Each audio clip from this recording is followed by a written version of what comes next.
नमस्कार दोस्तों, आप सभी का स्वागत है हमारे YouTube चैनल द PLS पर। आशा करता हूँ कि आप सब स्वस्थ होंगे, मस्त होंगे और जबरदस्त होंगे। आज है 21 सितंबर और 21 सितंबर से रिलेटेड जितने भी करंट अफेयर के क्वेश्चन बनेंगे उन सभी के बारे में आज हम इस वीडियो में चर्चा करेंगे। तो इस वीडियो में अंत तक बने रहिएगा तथा हमारे वीडियो को लाइक कर दीजिएगा और शेयर कर दीजिएगा और हमारे चैनल को सब्सक्राइब कर दीजिएगा। आज 21 सितंबर को इंटरनेशनल डे ऑफ पीस या फिर वर्ल्ड पीस डे है, अर्थात इस दिन हम लोग विश्व शांति दिवस मनाते हैं। विश्व शांति दिवस को 1981 में UNGA United nation general assembly द्वारा घोषित किया गया था कि प्रत्येक वर्ष सितंबर माह में थर्ड ट्यूसडे अर्थात तीसरे मंगलवार को यह दिवस मनाया जाएगा। इस दिवस को मनाए जाने के पीछे उद्देश्य था कि वे व्यक्ति जो आइडल ऑफ पीस है उनकी धारणाओं को शक्तिशाली बनाना और उन धारणाओं को प्रसार करना है। यह दिवस जो है वो उन लोगों के प्रयासों को मान्यता देने के लिए मनाया जाता है जिन्होंने संघर्ष को समाप्त करने के लिए और शांति को बढ़ावा देने के लिए कड़ी मेहनत की है या अभी भी कर रहे हैं। तो ये थी इंटरनेशनल पीस डे से रिलेटेड जानकारी। अब यहाँ पे एक फैक्ट देख लेते हैं कि स्टैचू ऑफ पीस ये कहाँ बना है। तो भारत में स्टैचू ऑफ पीस राजस्थान के जैतपुर में पाली में बना है। तो यह मूर्ति किसका है? जैन साधु आचार्य श्री विजय वल्लभ सुरेश्वर जी महाराज, इनका यह मूर्ति है और इसका लोकार्पण या अनावरण कब किया गया? 16 नवंबर 2020 को PM नरेंद्र मोदी जी द्वारा। इसके साथ ही आज ही के दिन वर्ल्ड अल्जाइमर डे मनाया जाता है। वर्ल्ड अल्जाइमर डे अल्जाइमर और डेमेंटिया नामक दो बीमारी के बारे में जागरूकता बढ़ाने के लिए किया जाता है। इस दिवस को प्रत्येक वर्ष 21 सितंबर को ही मनाया जाता है और इसे मनाने का प्रारंभ 1994 से हुआ था। किसके द्वारा किया गया? अल्जाइमर डिसीज इंटरनेशनल एसोसिएशन नामक एक संस्था है, उसके 10वें स्थापना वर्ष के उपलक्ष्य पे यह दिवस मनाने की घोषणा की गई थी। तो ये थी आज के दिवस की थोड़ी सी जानकारी। अब चलिए आज के 5 क्वेश्चन विद शुभम सीरीज के 5 क्वेश्चन की शुरुआत करते हैं। आज के 5 क्वेश्चन विद शुभम सीरीज के 5 क्वेश्चन को शुरू करने से पहले मैं आपको पिछले वीडियो में मैंने जो क्वेश्चन पूछा था उसका आंसर बता देता हूँ। पिछले वीडियो में मैंने क्वेश्चन पूछा था हाल ही में एशियाई स्नूकर चैंपियनशिप का खिताब किसने जीता है? तो इसका आंसर हो जाएगा पंकज आडवाणी। पंकज आडवाणी ने लगातार दूसरी बार एशियाई स्नूकर चैंपियनशिप का खिताब जीता है। इस बार का खिताब उन्होंने 6-3 की बढ़त के साथ आमिर सरखोश को हरा करके जीता है। एशियाई स्नूकर चैंपियनशिप 2021 का आयोजन दोहा कतर में हुआ था। इससे पहले 2019 में इसका आयोजन दोहा कतर में ही किया गया था और उसमें भी पंकज आडवाणी ने ही जीता था। अब यहाँ पे अगर हम लोग बात करें कि इस खेल का शुरुआत कब हुआ, तो इसकी शुरुआत 1984 में बिलियर्ड स्पोर्ट्स के एशियाई परिसंघ के द्वारा की गई थी और इस खेल को 1984 से आयोजन करते आ रहे हैं। इसमें भारत का पहला मेडल या पहला टाइटल 1989 में जीता गया। किसके द्वारा? यासीन मर्चेंट के द्वारा। तो ये थी लास्ट वीडियो के क्वेश्चन का आंसर और उसका डिटेल। यहाँ पे मैं बोलना चाहूंगा कि आप किसी भी क्वेश्चन का आंसर देते हैं तो उसे पूरे डिटेल के साथ लिखें और लिख करके याद करें, क्योंकि डिटेल से लिखने से एक ही क्वेश्चन के कई सारे पहलू नजर आने लग जाते हैं, जिससे एक क्वेश्चन से आप कई सारे क्वेश्चन को सॉल्व कर सकते हैं।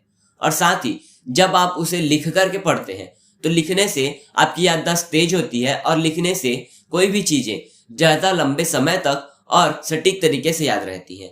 तो कोशिश करें कि आप लिख करके याद करें और पूरे डिटेल के साथ लिखें। अब चलिए 5 क्वेश्चन विद शुभम सीरीज के 5 क्वेश्चन की शुरुआत करते हैं। आज का पहला क्वेश्चन ये है, हाल ही में किस राज्य की विपक्ष रहित सरकार का नाम यूनाइटेड डेमोक्रेटिक अलायंस रखा गया है? तो इसका आंसर हो जाएगा नागालैंड। एक्चुअली में हुआ क्या था कि सत्ता पक्ष और विपक्ष दोनों ने एक साथ मिलकर सरकार चलाने की कोशिश कर दी और इस कारण से उनका नाम यूनाइटेड डेमोक्रेटिक अलायंस रखा गया। अब यहाँ पे नागालैंड राज्य की बात हो रही है। आप मैप में देख रहे हैं नागालैंड राज्य, इसकी कैपिटल कोहिमा है, इसके CM नेफ्यू रियो है और यहाँ के गवर्नर पहले एन रवि थे, लेकिन उन्हें क्या कर दिया गया? तमिलनाडु का गवर्नर बना दिया गया। तो यहाँ के गवर्नर पद खाली हो गया। तो इसके लिए कोई नया गवर्नर ना लाके असम के जो गवर्नर है जगदीप मुखी, उनको अतिरिक्त प्रभार में रख दिया गया है। तो ये थी आज के पहले क्वेश्चन की थोड़ी सी जानकारी। अभी अगर आपने हमारे चैनल को सब्सक्राइब नहीं किया है तो हमारे चैनल को सब्सक्राइब कर दीजिएगा और हमारे वीडियो को लाइक कर दीजिएगा।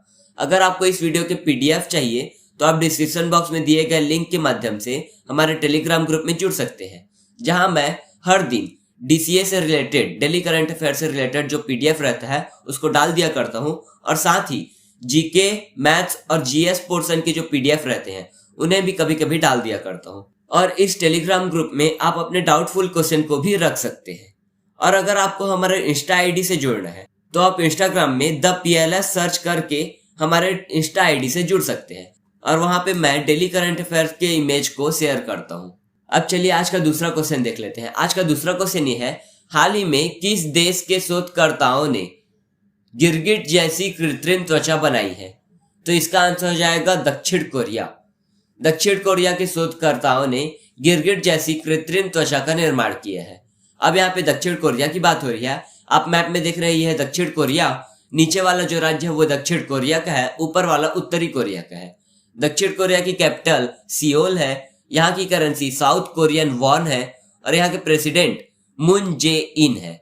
और यहाँ पे मैप को देखने से आपको पता चल रहा होगा कि दक्षिण कोरिया और उत्तरी कोरिया दोनों को डिवाइड करने वाली लाइन को क्या बोला जाता है? 38th parallel. तो ये क्वेश्चन बहुत IMP बन जाता है, जो एग्जाम में बार बार पूछा जाता है। अब चलिए आज के तीसरे क्वेश्चन की ओर आगे बढ़ते हैं। हाल ही में बिटकॉइन के संस्थापक सातोशी नाकामोतो की प्रतिमा का अनावरण कहाँ किया गया है? तो इसका आंसर आएगा ऑप्शन C, हंगरी। हंगरी की राजधानी बुडापेस्ट में डेन्यू नदी के पास एक बिजनेस पार्क में सातोशी नाकामोतो की प्रतिमा का अनावरण किया गया। यहाँ पे आप इमेज में देख रहे हैं, ये है सातोशी नाकामोतो और ये है उनकी प्रतिमा, जिसे हंगरी के बुडापेस्ट में स्थापित किया गया है। अब यहाँ पे हंगरी की बात हो रही है। आप मैप में देख रहे हैं, ये है हंगरी। हंगरी की राजधानी बुडापेस्ट है, यहाँ की करेंसी हंगेरियन फॉरेंट है, और यहाँ के प्रेसिडेंट जेनस एडर है। अब आज का चौथा क्वेश्चन ये है, भारत की पहली महिला उत्खनन इंजीनियर कौन बनी है? तो इसका आंसर हो जाएगा शिवानी मीणा। शिवानी मीणा भारत की पहली महिला उत्खनन इंजीनियर बनी है। आप इमेज में देख रहे हैं, ये है शिवानी मीणा। ये IIT जोधपुर की पूर्व छात्रा है। इन्होंने कोल इंडिया लिमिटेड की शाखा central coal field limited CFL में उत्खनन इंजीनियर का पदभार संभाला है। अब आज का पांचवा और अंतिम क्वेश्चन को देख लेते हैं। हाल ही में भारत के 112 आकांक्षी जिलों में मुफ्त शिक्षा प्रदान करने के लिए नीति आयोग और किसने भागीदारी की है? तो इसका आंसर आएगा ऑप्शन C, बायजूस। बायजूस ने हाल ही में नीति आयोग के साथ यह साझेदारी की है कि वे 112 आकांक्षी जिलों में मुफ्त शिक्षा प्रदान करेंगे। अब यहाँ पे बायजूस से रिलेटेड एक करंट अफेयर ये भी है कि इसने US आधारित 3D प्रिंटिंग प्लेटफॉर्म टिंकर का अपग्रेड किया है।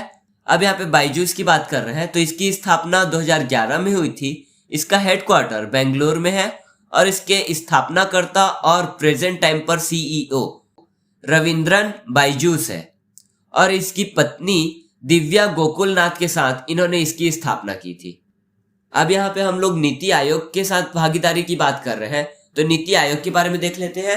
नीति आयोग में नीति का फुल फॉर्म है national institution for transforming India. इसकी स्थापना 1 जनवरी 2015 में प्रधानमंत्री नरेंद्र मोदी जी द्वारा की गई थी। इसके अध्यक्ष भारत का प्रधानमंत्री होता है, तो हाल ही में इसके अध्यक्ष प्रधानमंत्री नरेंद्र मोदी जी ही हैं, और इसके उपाध्यक्ष कौन है? राजीव कुमार। और नीति आयोग के CEO कौन बने हैं? अमिताभ कांत।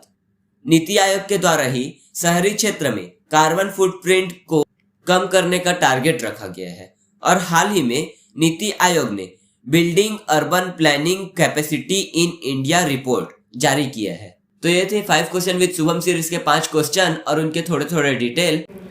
अब एक क्वेश्चन जिसका आंसर आप लोग कमेंट बॉक्स में देंगे। कौन सा देश संघाई सहयोग संगठन SCO का नया 9वां सदस्य बना है? अब आज का ये वीडियो हम लोग यहीं समाप्त करते हैं। अगर आपको हमारा वीडियो पसंद आया तो हमारे वीडियो को लाइक कीजिएगा, शेयर कीजिएगा और हमारे चैनल को सब्सक्राइब कीजिएगा। तथा अगर आपको हमारे टेलीग्राम ग्रुप से जुड़ना है तो आप डिस्क्रिप्शन में दिए गए लिंक के माध्यम से हमारे टेलीग्राम ग्रुप में जुड़ सकते हैं। इस वीडियो को देखने के लिए धन्यवाद।